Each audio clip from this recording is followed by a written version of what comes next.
লন্ডনে ডক্টর মোহাম্মদ ইউনূস এবং জনাব তারেক রহমানের বৈঠকের পর যৌথ বিবৃতির প্রসঙ্গে জামায়াত ইসলামী একটা শক্ত অবস্থান নিয়েছে। তারা বলেছে যে বৈঠককে তারা স্বাগত জানিয়েছেন, কিন্তু যৌথ বিবৃতিটা তারা পছন্দ করেন নাই। এই কারণে জাতীয় ঐক্যমত্য কমিশনে তাদের অংশগ্রহণও তারা একদিনের জন্য বয়কট করেছেন, মানে আপনারা বয়কট করেছেন। পরে আবার ডক্টর মোহাম্মদ ইউনূস আপনাকে ফোন করেন এবং সেই টেলিফোনের পরে আপনি ডক্টর মোহাম্মদ ইউনূস টেলিফোনে কি বলেছিলেন আপনাকে, সেটা কি আমাদের একটু বলা যাবে? না, উনি আসলে সেখানকার পরিবেশটাই তুলে ধরেছেন সামগ্রিকভাবে, যে কেন উনি এটা করতে গেলেন। আমাদের কনসার্নের জায়গা ছিল যে তিনি নির্বাচনের একটা টাইমলাইন, ডেট না, একটা টাইমলাইন ঘোষণা করেছিলেন যে এটা 1 এপ্রিল কোনো একটা সময়ে নির্বাচন অনুষ্ঠিত হবে এবং নির্বাচন কমিশন সেই ব্যাপারে তারিখ নির্ধারণ করে তারা শিডিউল দেবে। এটা কিন্তু সবগুলা দলের সাথে সিরিজ অফ টকের পরে উনি সরাসরি আলোচনার পরে এটা করেছিলেন। এরপরে তিনি লন্ডনে গিয়েছেন। তারেক রহমান সাহেব যেহেতু দেশে নেই এবং তিনি কার্যত বিএনপির এখন হইলেন নির্বাহী প্রধান, ভারপ্রাপ্ত চেয়ারম্যান, তার সাথে একটা বৈঠক হওয়াই উচিত, হইতেই পারে, এটা তো ভালো, এটা খারাপ কি? রাজনীতিতে ডায়ালগই তো উত্তম সমাধান। এবং বিএনপির কিছু কনসার্ন ছিল, তার সাথে আলোচনার মাধ্যমে সেটা যদি দূর হয় এটা তো ভালো, জাতীয় জীবনের জন্য ভালো, জাতীয় রাজনীতির জন্য ভালো। কিন্তু যেটা সকল দলের সাথে আলোচনা করে তিনি একটা টাইমলাইন দিলেন, শুধুমাত্র একটা দলের সাথে আলোচনা করে সেটা থেকে এইভাবে তার প্রকাশ্যে ঘোষণা দেওয়া, যদিও তিনি ডেফিনেটলি বলেন নাই যে রমজানের আগেই হবে, তিনি বলেছেন যদি এই জিনিস ফুলফিল করা যায় তাইলে সেটা আগেও চিন্তা করা যেতে পারে, কিন্তু সেটা ভালো হতো। আমাদের বক্তব্য হচ্ছে ভালো হতো দেশে এসে তিনি তাকে বলতেন যে আমি সম্মানের সাথে আপনার কথা শুনলাম, আমি মনে করি আপনার কথাগুলো লজিক্যাল, আমি দেশে গিয়ে আবার দলগুলোর সাথে একটু আলাপ করবো, করে এটাকে কিভাবে শেপ দেওয়া যায় আমি চিন্তা করবো, আপনি আমার উপর আস্থা রাখতে পারেন। That was good. কিন্তু এটা না করে সেখানে এটা ঘোষণা দেওয়াটাকে আমরা সঠিক মনে করি নাই। আমরা মনে করি যে ক্ষমতার ভারসাম্য একদিকে হেলে গিয়েছে এবং জাতি একটা রং মেসেজ পেয়েছে। এই জন্য আমরা আমাদের এই পর্যায়ে এটা আমার একটা প্রশ্ন, আপনার কাছে কি মনে হয় পরবর্তী জাতীয় সংসদ নির্বাচন আসলে কোন দিন কোন মাসে হবে? আমি ঠিক এটা জানি না, তবে আমি মনে করি যে এটা এপ্রিল পাড়ি দেবে না কোনো অবস্থায়। আর ফেব্রুয়ারিতে হলে আমি বলেছি সবার আগে আপনি বলেছেন যে হ্যাঁ, যে ফেব্রুয়ারিতে হলে এটা বেস্ট, কারণ এই সিজনটা আমাদের জন্য কমফোর্টেবল সিজন ইলেকশনের জন্য। আপনার কাছে কি মনে হয় আপনার মনে কি এরকম একটা সম্ভাবনা আপনি দেখতে পান যে এটা রমজানের পরেও আসলে যেতে পারে? সেক্ষেত্রে রমজানের সময় আপনাদের ক্যাম্পেইন করতে হবে। বেশিরভাগ সময় আমরা দেখি যে রমজানের সময় ধর্মপ্রাণ মুসলমানদের অনেকেই আসলে দুনিয়াবি কোনো জিনিসের মধ্যে থাকতে চান না, সেই ক্ষেত্রে ভোটের মানে এখনো কি? আমার মনে হয় যে রমজানে তো আমরা সব ধরনের সব কাজই তো করি, কাজ তো আমরা বাদ দিই না কোনো, রাইট? অফিস আদালত ব্যবসা বাণিজ্য সবই তো করি, খেত খামার যার যেটা আছে। রমজান আমাদের জন্য কোনো সমস্যা না, রমজান কারোর জন্যই সমস্যা হওয়া উচিত না। কোন কোন দল বলেছেন যে রমজানে ক্যাম্পেইন করতে গেলে অনেক ইফতার মাহফিল হবে, সেখানে প্রচুর টাকা খরচ করতে হবে, আপনি করবেন না। আপনি ইফতার মাহফিলে মেহমান হিসেবে গিয়ে খেয়ে আসবেন, দোয়া করে দিয়ে আসবেন, অসুবিধা কি? আপনাকে টাকা খরচ করতে হবে কেন? ওই সময় তো এমনিও টাকা খরচ করা ঠিক না, শিডিউল ডিক্লারেশন হয়ে যাওয়ার পরে মানুষকে খাওয়ানো ঠিক না। আপনি খাবেন, অসুবিধা কি? দাওয়াত দিলে যাবেন, খাবেন, কথা বলবেন, মিশবেন, হাত মিলাবেন, এটাও আপনার নির্বাচনী কাজকে আগাবে, কোনো সমস্যা তো নাই। আপনি কোনটা প্রেফার করবেন, মানে ইলেকশনের ডেট ফেব্রুয়ারি আর এপ্রিল? আমরা তো প্রেফার করে বলেছি বেস্ট হইলো ফেব্রুয়ারি, কিন্তু এপ্রিলে হইলে কোনো অসুবিধা নাই। আমরা মনে করি এপ্রিলে হইলে অসুবিধা নাই, তবে এটা ক্রস করা উচিত নয়। এপ্রিল ক্রস করা উচিত না, কোনো অবস্থায় উচিত হবে না। আপনি কি মনে করেন এখন যদি নির্বাচন কমিশন বলে যে তারা ডিসেম্বরে নির্বাচন দিতে চান, তাইলে কি আপনারা আপত্তি জানাবেন না আপনাদের? এটা হ্যাঁ, না, আমরা ওই যে 2-3টা জিনিস বলেছি, যে বেসিক রিফর্ম, তারপরে হচ্ছে আপনার দৃশ্যমান বিচার, প্রবাসীদের ভোট ইনকর্পোরেট করা, এই 3টা জিনিস যদি আমরা মিনিমাম পাই তাহলে ডিসেম্বর কেন, সামনের মাসে হইলে আমাদের কোনো আপত্তি নেই। ডিসেম্বর আমাদের দর্শক, আমরা দেখেন মূল থেকে কখনো বলি নাই যে এই মাসে হতেই হবে, এই শব্দ কিন্তু কখনো আমরা উচ্চারণ করিনি। আমরা এই ব্যাপারে ফ্লেক্সিবল। আমরা প্রধান উপদেষ্টার কমিটমেন্টের উপরে রেসপেক্ট শো করতে চাই। উনি বলেছিলেন ডিসেম্বর এই বছর অথবা আগামী বছরের জুনের মাঝখানে যে কোনো সময় তিনি নির্বাচন দিবেন। তা আমরা দেখতে চাই যে তিনি তার কথার উপরে আছেন। তবে এটাও ঠিক যে মে জুন এগুলা কিন্তু ইলেকশনের জন্য কোনো ফেভারেবল টাইম না। ইভেন এপ্রিলটাও একটু কষ্ট হবে, এই ব্যাপারে বলার অপেক্ষা রাখে না। ফেব্রুয়ারির থেকে এপ্রিলে কিন্তু একটু কষ্ট বেশি হবে। আপনাকে যেহেতু মানে একটু তাড়াতাড়ি, সেজন্য আমাদের শেষ প্রসঙ্গ সেটা হচ্ছে বিএনপির সাথে জামায়াতে ইসলামের সম্পর্ক। আমরা দেখেছি যে আপনি এবং আপনাদের দলের নায়েবে আমির, তারা দুজনেই বিএনপির চেয়ারপারসন এবং ভারপ্রাপ্ত চেয়ারপারসন যারা লন্ডনে ছিলেন তাদের সাথে দেখা করেছেন। দেখা করার পরে আমরা রাজনীতিতে একটা ইতিবাচক সুবাতাস দেখেছিলাম। আপনি এসে ফেব্রুয়ারিতে ইলেকশনের কথা বলেছিলেন। এখন আবার ব্যাপারটা আসলে কোন জায়গায়, মানে জামায়াতে ইসলামী বিএনপি কি পরস্পর মুখোমুখি অবস্থা আছে? তাদের মধ্যে কি আবার একটা সদ্ভাব, মানে আসলে অবস্থাটা কি এখন? না, আসলে সমস্যাটা আমাদের না, সমস্যা আপনাদের। আচ্ছা, মিডিয়ায় যারা আছেন তাদের। আচ্ছা, আমরা তো মুখোমুখি না, আমরা তো পাশাপাশি আছি। তো ওকে, আমরা এই যে ঐকমত্য কমিশন বলেন বা অন্যান্য মিটিং গুলা বলেন বা আমাদের নিজেদের মধ্যে কথাবার্তা বলেন, আমরা তো কোনটা বন্ধ রাখি নাই, আমরা সবটাই আছি। কিন্তু কতিপয় মিডিয়া, সবাই না, এই কুচায় কুচায় টেনে টেনে সুতা বাইর করে কোথায় একটু বিএনপির মুখামুখি জামাত হবে, জামাতের মুখামুখি বিএনপি হবে। এটার মধ্যে জাতির কি কল্যাণ আছে আমরা বুঝতে পারি না। আমাদের তো ওরকম কোনো রেশারেশির সম্পর্ক নাই। আমি হচ্ছে যে দুটা, খালি আপনি মিডিয়ার কথা বলছেন, ভালো করছেন। এখন আমরা তো আসলে মানে মিডিয়া থেকে অনেক সময় তথ্য নেই। বিএনপির নেতার প্রসঙ্গে একটি সংবাদ শিরোনাম আমি পড়েছি, ভোট হলে তো তাদের গুরুত্ব থাকবে না, জামায়াতকে ফখরুলের খোঁচা, স্বাধীনতার অবিশ্বাসীদের সমর্থন করা যাবে না, মির্জা ফখরুল। আবার আরেকটা রিপোর্ট, আবার আরেকটা পত্রিকার রিপোর্ট, জামায়াতকে স্বাধীনতা বিরোধী বলা হলে অনেকের বাবাও রাজাকার ছিলেন, জামায়াতের সাধারণ সম্পাদক বলছেন। তো আপনি আসলে শুধু মিডিয়াকে না বলে আমরা তো এটা নেতাদের মধ্যে আপনারা তত একটা দেখি না, মানে আপনারা আমি মনেই করতে পারতেছি না, আমি প্রাণপণে মনে করতে চেষ্টা করতেছিলাম, কিন্তু নেতা কর্মীদের মধ্যে তো ব্যাপারটা আসলে আমরা দেখি। না না, আছে, এটা আমি অস্বীকার করব না। জি, এটা যে কিছু নাই আমি সেটা বলছি না। তবে একটা কথা দেখেন যে আসলে গর্ব অহংকার বড় খারাপ জিনিস। অহংকার আল্লাহ তাআলার চাদর, এটা নিয়ে কেউ টানাটানি করুক, এটা মহান আল্লাহ পছন্দ করেন না। তো গর্ব অহংকার করতে করতেই একদল কোথায় গেছে চিন্তা করেন। তারা তো সবসময় মানুষকে কুচিয়ে কুচিয়ে কথা বলতেন, রাইট, কোথায় তোমাদের ঈদের পরের আন্দোলন, কোথায় গিয়ে আশ্রয় নিবা, এই ধরনের অনেক কথাবার্তা ছিল না? অবশ্যই অবশ্যই ছিল। তা এটা যদি আমিও বলি, এটা গ্রহণযোগ্য হওয়া উচিত নয়, এবং এটা অন্য কেউ যদি বলে সেটাও গ্রহণযোগ্য হওয়া উচিত নয়। কাউকে নিয়ে উপহাস করতে নাই। আপনাকে নিশ্চিত থাকতে হবে আপনি যাকে নিয়ে উপহাস করছেন আল্লাহ একদিন তার কাছেই আপনাকে নিয়ে দাঁড় করাবেন, এবং তখন আপনি লজ্জিত হবেন। তো আমাদের কারোই এমন কথা বলা উচিত না যে এই কথাটা বলে এরপরে আপনার মুখের দিকে তাকাই আমি হাসতে পারবো না, এমন কোনো কথা বলা উচিত। 10:42 বাজে, আমি কি একটা ছোট্ট প্রশ্ন আর করবো 2-1 মিনিটের মধ্যে, এটা উত্তর দিতে প্লিজ প্লিজ প্লিজ। সেটা হচ্ছে ইলেকশনের আগে তো অনেক ধরনের কথাই আসে, কেউ কেউ একটা জরিপ করে, কেউ কেউ নিজস্ব। আপনারা কি নিজস্ব কোনো জরিপ করেছেন আপনাদের আসন বা আপনাদের পপুলার ভোট বা পপুলারিটির ব্যাপারে? কেউ কেউ বলছেন এবার আপনারা 91 এর বিএনপি যেমন আওয়ামী লীগকে কাঁদিয়ে ক্ষমতা পেয়ে গেছিল, এইবারও আপনাদের এরকম একটা হইতে পারে, এটা কি আপনার মনে হয় যে মানে? মহান আল্লাহ সবচেয়ে ভালো জানেন, তবে আমরা জরিপ করেছি এবং আরো করব। আমরা যখন জরিপ করি তখন নির্বাচনী কোনো আবহ সৃষ্টি হয় নাই, সেটা ছিল নভেম্বর ডিসেম্বরে। আর আমরা এখন নির্বাচনী আবহ কিছুটা এসেছে, সকল অ্যাক্টর এখন ময়দানে কম বেশি ভিজিবল হবেন, তারপরে ইনশাল্লাহ আমরা জরিপ করব, তখন বোঝা যাবে যে আগের মূল্যায়ন আর পরের মূল্যায়নের মাঝে তফাৎটা কতটুকু। আর যেটা বললেন যে কাউকে কাঁদ দিয়ে খাওয়ার ক্ষমতায় যাওয়া, আমরা ভাই আসলে ক্ষমতায় যাওয়ার বিষয়টা দেখি না, আমরা দেখি যে এটা একটা বিশাল দায়িত্বের বোঝা। আল্লাহ যদি কখনো সে কাজের জন্য আমাদেরকে কবুল করেন তাহলে আমরা শাসক নয় ভাই, দোয়া করেন আমরা যেন মানুষের সেবক হতে পারি। অনেকেই বলে থাকেন যে বাংলাদেশে রাজনীতি করতে হলে ভারতের সাথে একটা বড় সম্পর্ক রেখে রাজনীতি করতে হবে। আপনার কাছে কি মনে হয় এই সময় ভারতের সাথে বড় সম্পর্ক কারা রাখতেছেন, এবং জামায়াত ইসলামীর সাথে ভারতের সম্পর্ক আসলে কেমন? প্রথম কথা হলো যে রাজনীতি কার জন্য? রাজনীতি আমার মাটি এবং মানুষের জন্য। সুতরাং আমার সম্পর্কটা হবে জনগণের সাথে, আমার সম্পর্ক হবে আমার মাটির সাথে, এটা আমার 1 নম্বর প্রায়োরিটি। 1 নম্বর প্রায়োরিটিকে তার জায়গায় রেখে দুনিয়ায় যারা বন্ধু হয়ে এগিয়ে আসবেন দেশ এবং জনগণের কল্যাণে, আমরা সবাইকে আমরা স্বাগত জানাবো, অভিনন্দন জানাবো এবং বুকে ধারণ করব। কিন্তু যদি এই সম্পর্ক রাখার অর্থ এটি হয় যে কোনো রাষ্ট্রের আনুকূল্য নিয়ে অথবা রাষ্ট্রকে সন্তুষ্ট রেখে কোন ধরনের রাজনৈতিক কর্মকাণ্ড পরিচালিত হবে, আমরা তার সম্পূর্ণ বিরোধী।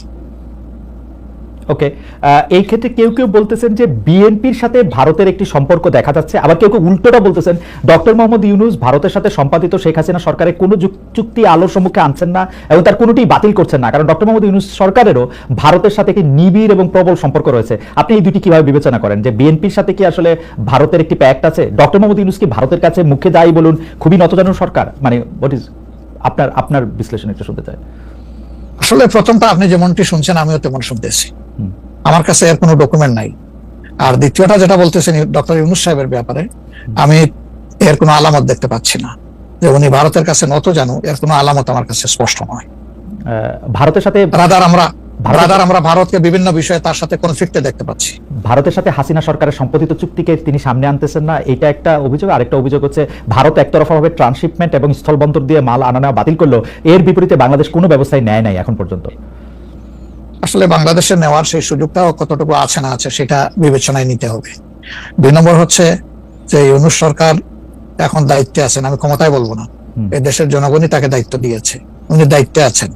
উনি দায়িত্বে আসার পরে এটা ঠিক যে ভারত বলেছে নির্বাচিত সরকার আসলে তারা দেশকে সহযোগিতা করবে, তা এখানে কি বার্তা দেওয়া হলো তাহলে? সুতরাং এটা কোনোভাবেই টিকে না বিষয়টা। আর এই সরকারের অনেকগুলা প্রায়োরিটি আছে, চুক্তি সম্পাদন হয়েছে দুইটা মানে সরকারের মধ্যে ইতিপূর্বে। সেই সরকার নির্বাচনে তার আইনগত এবং নৈতিক বৈধতা কতটুকু ছিল সে নিয়ে হয়তো প্রশ্ন থাকতে পারে, কিন্তু দুইটা সরকারের মধ্যে চুক্তি সম্পাদিত হয়েছে এবং পলিটিক্যাল গভর্নমেন্ট দুইটাই, ইন্ডিয়া পলিটিক্যাল গভর্নমেন্ট, বাংলাদেশেও পলিটিক্যাল গভর্নমেন্ট। এই ধরনের কিছু ম্যাটার আছে যেগুলো আসলে পলিটিক্যাল গভর্নমেন্টকেই রিজলভ করতে হবে। যেমন কিছুদিন আগে আপনারা মানবিক করিডোর নামে একটা বিষয়ের কথা শুনেছেন, আমরা কিন্তু এ টু জেড বলেছি নো, এটাই সরকারের ফাংশন হওয়া উচিত। এরপরে পোর্ট হ্যান্ডলিং এর ব্যাপারেও কথা এসেছে, সেখানে আমরা বলেছি যে এটাও এত বড় বিষয়ে সরকারের হাত দেওয়া উচিত হবে না, এই ব্যাপারে আমাদের অবস্থান স্পষ্ট। সুতরাং তারা আরো যে প্রায়োরিটি গুলো আছে, বিশেষ করে কিছু বেসিক রিফরমেশন না করলে আগামীতে একটা গুড গভর্নেন্সের জন্য একটা গুড সরকার গঠন করা সম্ভব হবে না, একটা ভালো ইলেকশন হবে না। এই বিষয়গুলোকেই এখন মূলত প্রাধান্য দেওয়া হচ্ছে। দুটি বিষয়, রাষ্ট্রের দুটি স্তম্ভ সম্পর্কে আপনাকে প্রশ্ন করব। আপনি এখন এই মুহূর্তে বা গত 10 মাস 11 মাসের ডক্টর ইউনূস সরকারের শাসনে আপনার কাছে বিচার বিভাগকে যথেষ্ট স্বাধীন এবং সকর্মক মনে হয় কিনা? আরেকটি বিষয় ফ্রিডম অফ প্রেস। আমি যথেষ্ট স্বাধীন মনে করি না। যতদিন পর্যন্ত বিচার বিভাগ সম্পূর্ণভাবে আলাদা না হবে নির্বাহী বিভাগ থেকে, ততদিন পর্যন্ত এটাকে স্বাধীন বলা যাবে না। যেমন বিচার বিভাগের একটা ডিমান্ড আমাদের আছে যে এটাকে স্বাধীন করার জন্য স্বাধীন সচিবালয় গঠন করতে হবে, সেটা এই সরকারের একটা অঙ্গীকারের মতোই ছিল, কিন্তু এখন পর্যন্ত সেটা হয়নি। আমরা এটা দেখতে চাই যে অবিলম্বে সেটা হোক। যদি স্বাধীন সচিবালয় কায়েম নাই হয় তাহলে বিচার বিভাগ স্বাধীন হবে কিভাবে? নির্বাহীর অধীনে থাকে তো বিচার বিভাগ স্বাধীন হতে পারে না। এমনিতে আমরা সারা দেশে যে বিচার আদালতগুলি দেখি বা আমাদের যে আপিল আদালত অর্থাৎ হাইকোর্ট বিভাগ এবং আপিল ডিভিশন যে রায়গুলি এই পর্যন্ত দিয়েছে বা দিচ্ছে, আপনার সাথে তো সারা বাংলাদেশের সবাই কানেক্টেড। আপনার কাছে কি মনে হয় যে তারা স্বাধীনভাবে কাজ করতে পারছে, নাকি নির্বাহী বিভাগ আওয়ামী লীগ সরকারের মতোই বা পূর্ববর্তী অন্য রাজনৈতিক সরকারের মতো প্রভাব বিস্তার করেই চলছে ইউনূস সরকারও? আসলে সুপ্রিম কোর্টের পজিশনটা আমার কাছে আমি প্রথমে আনতে চাই। এখন যিনি প্রধান বিচারপতির দায়িত্বে আছেন, তাকে তার পারফরমেন্সকে আমরা যতটুকু পর্যবেক্ষণ করার সুযোগ পেয়েছি, আমাদের মনে হয়েছে তিনি তার বিবেক এবং তার স্বাধীন চেতা মানসিকতার জায়গা থেকেই তিনি পারফর্ম করছেন। হাইকোর্টের যেহেতু অনেকগুলা বেঞ্চ, সেখানে পার্সন টু পার্সন ডিফারেন্স হতেই পারে, কিন্তু আলটিমেটলি বিচার তো যাবে শেষ পর্যায়ে সুপ্রিম কোর্টের হাতে। এই জায়গাটাকে অতীতের যে কোনো সময়ের তুলনায় আমাদের কাছে বেটার মনে হচ্ছে। আপাতত ভবিষ্যতে তারা কি করবেন সেটা এখনই অগ্রিম বলা যাচ্ছে না। ওকে। আর বিচার আদালতের প্রশ্নে মানে জজ এন্ড সেশনস কোর্ট যেগুলি, ডিস্ট্রিক্ট জজ এন্ড সেশনস কোর্ট যেগুলি আছে 64টা জেলা এবং অন্যান্য ট্রাইব্যুনালগুলি, তারা কি স্বাধীনভাবে কাজ করতে পারছে? আমাদের কাছে যতটুকু ইনফরমেশন, সব জায়গায় তারা স্বাধীনভাবে কাজ করতে পারছেন না, বিভিন্ন আনডিউ প্রেসার তাদের উপরে আছে। এটা কি নির্বাহী বিভাগের উপর থেকে, নাকি এটা জামাত ইসলামী প্রেসারটা দিচ্ছে বা বিএনপি প্রেসারটা দিচ্ছে বা এনসিপি প্রেসারটা দিচ্ছে? আমরা তো কোনো প্রেসারের পক্ষে নাই, আমরা always in favour of fair justice. আমরা আনফেয়ার কোনো জাস্টিস চাই না, আমরা চাই ফেয়ার জাস্টিস। এখন আর কারা দিচ্ছে না দিচ্ছে, আপনার টক শোতেই আপনি মেনি টাইমস বলেছেন, আমাকে উত্তর দেওয়ার দরকার নাই। আপনি যথেষ্ট জনগণের পক্ষে মতামত ব্যক্ত করার জন্য আপনি বহু সময় এই কথাগুলো রিপিট করেছেন। আমরা কিন্তু এর পক্ষে নাই এবং আমাদের বিরুদ্ধে এই ধরনের কোনো কমপ্লেইন কোথাও নেই। আর যদি ফ্রিডম অফ প্রেসের কথায় আসি, অর্থাৎ সংবাদপত্রের স্বাধীনতা বা গণমাধ্যমের স্বাধীনতা প্রশ্নে আপনার কাছে এই 10 মাসের বিবেচনা যদি চাই বা বিচার যদি চাই, আপনি কেমন দেখছেন যে স্বাধীনভাবে মত প্রকাশ করা যাচ্ছে কিনা? মানে সংখ্যা যারা সংখ্যায় কম তারাও তাদের মতামত দিতে পারছে কিনা? জি না, সেটা আমি আসতেছি। যদি আপনি in comparison two previous period, that is last 15.5 years, even another 2 years you can add with it. সকল কেয়ারটেকার সরকারের 2 বছর, পরবর্তী 15.5 বছর। অনেক সময় প্রেস আমাদেরকে বলতো, আমরা যখন জিজ্ঞেস করতাম যে এই ধরনের একটা জলজ্জন্ত মিথ্যাচার কেমনে করলেন, ওই যে কিছু করার নাই, স্ক্রিপ্ট লেখা ছিল, আমাদেরকে এটা জাস্ট ব্রডকাস্ট করতে হয়েছে। তো এখন সেই পরিস্থিতি এরকম নাই বলে আমাদের কাছে মনে হয়। তারপরেও আমরা প্রেসের কাছ থেকে বিভিন্ন সময় শুনি তাদের কিছু কনসার্নের জায়গা এখনো বিদ্যমান। কেউ কেউ এখনো তাদের উপরে আনডিউ প্রেসার দিয়ে থাকেন, এটা করতে পারবেন, এটা করতে পারবেন না। এটা যদি থাকে, একটা মিনিমাম রেঞ্জেও থাকে, তাহলে তো আমরা কমপ্লিট ফ্রিডম অফ স্পিচ বলতে পারছি না, ফ্রিডম অফ এক্সপ্রেশন আমরা বলতে পারছি না। এটা কিছুটা যে এখনো প্রিভেল করছে, এটা আমরা অনুভব করি। তবে আমরা ফিল করি যে প্রেসকে তাদের মতোই রোল প্লে করতে দেওয়া উচিত। আর প্রেসের কাছেও আমাদের প্রত্যাশা, তারা যেন সাদাকে সাদাই বলেন, সাদাকে অন্তত ধূসর বানাবেন না, এবং কালোকেও তারা মানে সার্ফ এক্সেল দিয়ে সাদা বানাবেন না। 5 আগস্টের পর এই প্রশ্ন অবশ্য অনেকবার আপনার সামনে এসেছে, তারপর আমি আপনাকে বলি, যেহেতু আপনার সাথে আমার দেখা হচ্ছে নতুন একটা ঘটনার পরে, এই প্রসঙ্গে নতুন একটা ঘটনার পরে, আপনি কিন্তু যে কোনো জায়গাতে এক ধরনের সমন্বয়ের প্রত্যাশী একজন মানুষ, ক্ষমা করার পক্ষে একজন মানুষ। আপনি সর্বশেষ যে আওয়ামী লীগের রাজনীতি নিষিদ্ধ করা হলো এবং দলকে আসলে তার সকল কার্যক্রম নিষিদ্ধ করা হলো, এইটা নিয়ে আমরা দেখেছি যে আপনার দলকে যারা সমর্থন করেন তারাও সেই নিষিদ্ধের দাবি করেছেন, কিন্তু আমি আপনার পার্সোনাল মতামত জানতে চাই যে আপনি এটা আসলে লাইক করেছেন কিনা, বা আপনি এটা পছন্দ করেছেন কিনা, বা আপনার যদি একক ক্ষমতা নেওয়ার মানে সিদ্ধান্ত নেওয়ার আপনি আপনার একক সিদ্ধান্ত প্রয়োগ করতেন, তাহলে আপনি এটা করতেন কিনা? দেখেন, এখানে অনেকগুলো বিষয় আমাকে ইদানিং ফরেন মিশনের যারা বাংলাদেশে আছেন, এনভয় বা আপনার রাষ্ট্রদূত যারা আছেন, তারাও জিজ্ঞেস করেন যে ন্যাশনাল রিকনসিলিয়েশনের একটা জায়গা থাকা উচিত কিনা।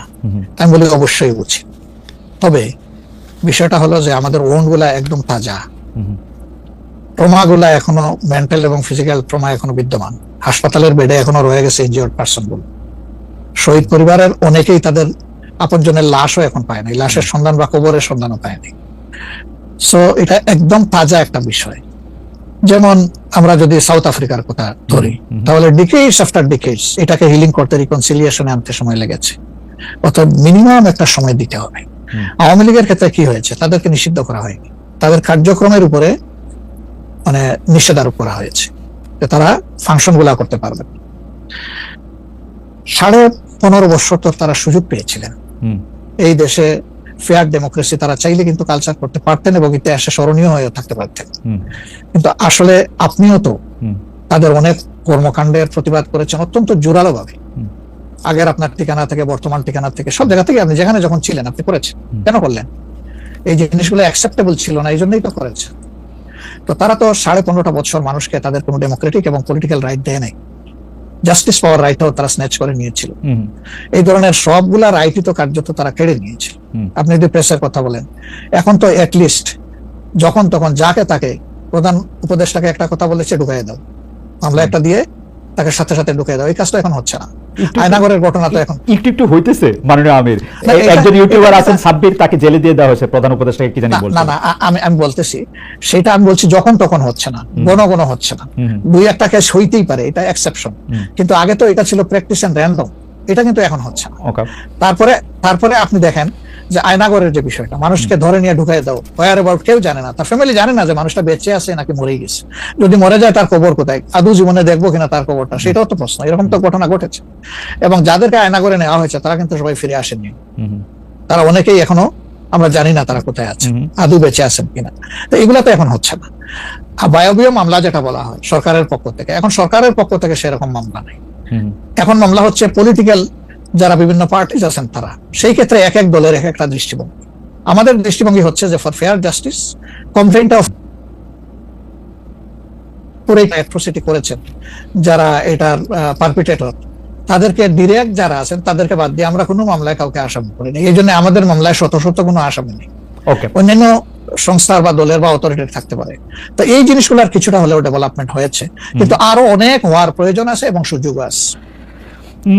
এই ক্ষেত্রে আমি শুধু একটা লাইন করে একটু বোঝার জন্য, যে মানে আওয়ামী লীগ নিষিদ্ধ করা হয় নাই, আওয়ামী লীগের কার্যক্রম নিষিদ্ধ করা হয়েছে, দুইটার মধ্যে তফাৎ কি আসলে? মানে তারা মানে কি করতে পারবে আর কি করতে পারবে না, মানে একজন আওয়ামী লীগ কি করতে পারবে এখন? মানে আমার একটা আন্ডারস্ট্যান্ডিং আছে আওয়ামী লীগ নিষিদ্ধ, তা আপনি বলতেছেন না দুইটার মধ্যে একটু তফাৎ আছে, তফাৎটা কি আসলে? দেখেন, নিষিদ্ধ তো আমাদেরও করা হয়েছিল, তাই না? এবং একবার না, আমাদের এই সংগঠনের জন্মের পরে দফায় দফায় আমাদেরকে নিষিদ্ধ করা হয়েছে। নিষিদ্ধ যখন কোনো সংগঠনকে করা হয় তখন এই সংগঠনের ব্যক্তিরাও বিভিন্ন ধরনের সমস্যায় পড়ে যান, এর সাথে রিলেটেড ব্যক্তিরা, এমনকি তাদের স্বাভাবিক জীবনযাত্রাটাও তাদের পক্ষে চালায় নেওয়া সম্ভব হয়। তারা যদি সমাজের কোনো ক্রিমিনাল ব্যক্তি নাও হয়ে থাকে, তবুও তাদের উপরে সমস্যা আরোপ হয়েছে। কিন্তু যখন কার্যক্রম নিষিদ্ধ থাকবে তখন ওই পলিটিক্যাল কার্যক্রমগুলো ছাড়া বাকি জীবনের সবই তো তারা করতে পারে, করছে তো। আচ্ছা, এই দেশটা সবাই তো আর চলে যাননি, সবাইকে জেলেও ঢুকানো হয়নি। এইটা একটু পরিষ্কার হয়েছে। জনাব যুদ্ধাপরাধের মামলায় জামাত নেতা এটিএম আজহারুল ইসলাম খালাস পাওয়ার পর আপনি একটি সংবাদ সম্মেলনে বলেছেন, জামায়াতে ইসলামী বা তার কোনো নেতাকর্মীর মাধ্যমে কেউ ক্ষতিগ্রস্ত হয়ে থাকলে তার কাছে নিঃশর্ত ক্ষমা চাই। এই ক্ষমা প্রার্থনায় কি ৭১ মুক্তিযুদ্ধের সময়টাও আছে কিনা সেটা সেদিন আপনি স্পষ্ট করেননি, আজকে এটা স্পষ্ট করবেন? মানে আপনি অনেকেই প্রশ্ন করছেন যে জামায়াতের মাননীয় আমির ক্ষমা কিসের জন্য চাইলেন, মানে ৪৭-এর পর থেকে শুরু করে আজকে পর্যন্ত, শুধু ৭১ না, ৪৭-এর পর থেকে শুরু করে আজকে পর্যন্ত আমাদের দ্বারা যত মানুষ যত জায়গায় কষ্ট পেয়েছে, কেউ যদি ক্ষতিগ্রস্ত হয়ে থাকে, সেই মানুষগুলো তাদের সকলের কাছে আমি বিনা শর্তে ক্ষমা চেয়েছি। কেন ক্ষমা চেয়েছি? আমরা মানুষ, ইন্ডিভিজুয়াল মানুষ যেমন ভুল করতে পারে, মানুষের সমষ্টি একটা দলেরও বিভিন্ন ভুল সিদ্ধান্ত থাকতে পারে। কোনটা ভুল কোনটা সঠিক ইতিহাস এটা নির্ধারণ করবে। আজকে যেটাকে ভুল বলা হচ্ছে, কালকে এটাই হয়তো সবচেয়ে বড় সঠিক হিসাবে প্রমাণিত হবে। আর ইতিহাসের পালাবদলে রাজনীতিতে সবাই জিতে না, কেউ জিতে কেউ হারে। আমরা আদর্শবাদী একটা দল, আমরা বিশ্বাস করি আমরা মানুষ ভুলের ঊর্ধ্বে নই। আমাদের দ্বারা, আমাদের সহকর্মীদের দ্বারা মানুষ বিভিন্ন ক্ষেত্রে কষ্ট পেতে পারে, ক্ষতিগ্রস্ত হতে পারে। আমি সব কিছুর জন্য কোনো শর্ত আরোপ না করেই মাপ চেয়েছি। ওকে, মানে ৪৭ এবং মাপ চাওয়ার মধ্যে কোনো পরাজয় নাই, অবশ্যই নাই। ৪৭ থেকে আজ পর্যন্ত যে কোনো কিছুর জন্য মানুষ আপনাদের কাছ থেকে যদি কোনো ধরনের আঘাত পেয়ে থাকে তার জন্য আপনি দুঃখ প্রকাশ করেছেন বা ক্ষমা চেয়েছেন। এর ভিতরে সব ঢুকে গেছে, কোনো কিছু বাদ নাই। ওকে, এভরিথিং ইনক্লুডেড। আচ্ছা, এবং এটা আনকন্ডিশনাল, মানে অ্যাপোলজি দিয়ে আনকন্ডিশনাল পার্ডন সিক করেছে। এইটা কি ডক্টর শফিকুর রহমান, আমি আসলে যেহেতু আপনার সঙ্গে আমার মানে নানা সময় কথা বলার সৌভাগ্য হয়েছে, মানে পর্দার বাইরে পর্দার ভিতরে, সেটা আমি জানি বলেই আমি আমার প্রশ্নটা করছি যে আপনি যে ৭১টাকে এই ৪৭ থেকে আজ পর্যন্ত একসাথে বললেন, এর কি কোনো বিশেষ কারণ আছে নাকি? মানে না না না না না না, কোনো বিশেষ কারণ নাই। আমার মানবিক মূল্যবোধের জায়গা এবং আমার দায়িত্বের জায়গা থেকে বলেছি, অনুভূতির জায়গা থেকে, দায়িত্ব এবং অনুভূতির জায়গা, বিশেষ কোনো কারণ। আচ্ছা, আমি আবার ২-৩ দিনের ঘটনা একটু আসি। আমরা দুইটা ঘটনা আমরা দেখেছি যে আমাদের অনেককে ব্যথিত করেছে। একটা হচ্ছে লালমনিরহাটে একজন যিনি নরসুন্দর, তিনি এবং তার ছেলেকে খুব আয়োজন করে মারধর করা হচ্ছে এবং তাদেরকে টেনে নিয়ে পুলিশের কাছে নিয়ে যাওয়া হয়েছে। এবং আরেকজন যিনি ২০১৮ সালের ডিসেম্বরের রাতের ভোট বলে খ্যাত নির্বাচনের যে প্রধান নির্বাচন কমিশনার, তাকে আসলে খুবই অপমানজনকভাবে মানে থানায় নিয়ে যাওয়া হয়েছে এবং সেটা আবার ভিডিও করা হয়েছে। মানে আমি সাধারণভাবে যেটা বুঝি, আপনি আমাকে শাস্তি দিতে পারেন, আপনি আমাকে মৃত্যু দিতে পারেন, কিন্তু মানুষ হিসাবে আরেকটা মানুষকে অসম্মান করার অধিকার যে আমাদের নাই, এইটা কি মানে মানে নাকি এইটা আমাদের আছে কারণ তারা একটা খারাপ কাজ করেছিল, এরকম কি? মানে আমি জানি না, মানে অনেকে তার আরেকজন, জি আপনি বলেন, আরেকজন খারাপ কাজ করেছেন বলে আমিও করব? এটা কোনো যুক্তি? আমি আরেকজনের খারাপে কষ্ট পেলাম, ক্ষতিগ্রস্ত হলাম, এখন আমি সেম অথবা ওয়ার্স দেন দিস আরো খারাপ কিছু করলাম তার সাথে, সেটা কি কোনো মানবিক আচরণ বলে গণ্য হবে? নিশ্চয়ই না। তবে দেখেন, আমরা এটাকে কখনো সমর্থন করি না, কিন্তু পরিবেশ, প্রেক্ষাপট, স্থান, কাল, পাত্র, মানুষ কোনো জিনিসকে যখন লাইক করে না, তখন প্রকাশ্যে হয় তার প্রতিবাদ করে, না হয় মনে মনে ঘৃণা করে, অথবা সে শক্তি থাকলে প্রতিরোধ করে। এই তিনটা স্টেজ থাকে, এটা হাদিসের ভাষা অনুযায়ী। তো এই অবস্থায় আমরাও তো ভিজিবল সেরকম প্রটেস্ট অনেক ক্ষেত্রেই করতে পারি না, কিন্তু আমরা এগুলাকে মনের দিক থেকে সাপোর্ট তো করি না। আমরা বরঞ্চ মনে করি যে এগুলা আরেকটা অপরাধ। ডেফিনেটলি সিইসি যিনি ছিলেন, তিনি তো একজন মানুষ, তিনি এই রাষ্ট্রের একজন সিভিল সার্ভেন্টও ছিলেন এবং উচ্চ পর্যায়ে তিনি দায়িত্ব পালন করে তিনি রিটায়ার করেছেন। তিনি নিশ্চয়ই কাজ ভালো করেন নাই, অনেকগুলা খারাপ কাজ করেছেন। সেই সময়টা জনপ্রত্যাশার এগেইনস্টে গিয়ে করেছেন, সত্য তথ্যের উপর না থেকে অসত্য তথ্য তিনি তার সংস্থা থেকে বলেছেন, সেগুলো সব খারাপ। তো তার জন্য তো আদালত আছে, কিন্তু আদালতে যাবেন, আমি তাদেরকে আদালতে নিয়ে যাই, আইনের আওতায় নিয়ে যাই, কিন্তু আইন আমার হাতে আমি তুলে নেবো কেন? এটা তো কোনো অবস্থায় আমরা সমর্থন করবো না। এই জন্য আপনার স্মরণ থাকার কথা, ৫ তারিখ রাত্রেই আমরা ঘোষণা করেছি যে ব্যক্তিগতভাবে আমরা কারোর উপর থেকে কোনো প্রতিশোধ নেব না, এবং আমরা নেইনি। আমাদের ২-১টা ব্যতিক্রম ঘটনা ঘটেছে, আমরা তাদেরকে শাস্তি দিয়েছি, আমরা ছাড় দেই নাই কাউ। আমাদের এই ঘটনাগুলো র্যান্ডম না, ব্যাপক না, ২-১টা বিচ্ছিন্ন ঘটনা, আমরা কাউকে ছাড় দিই।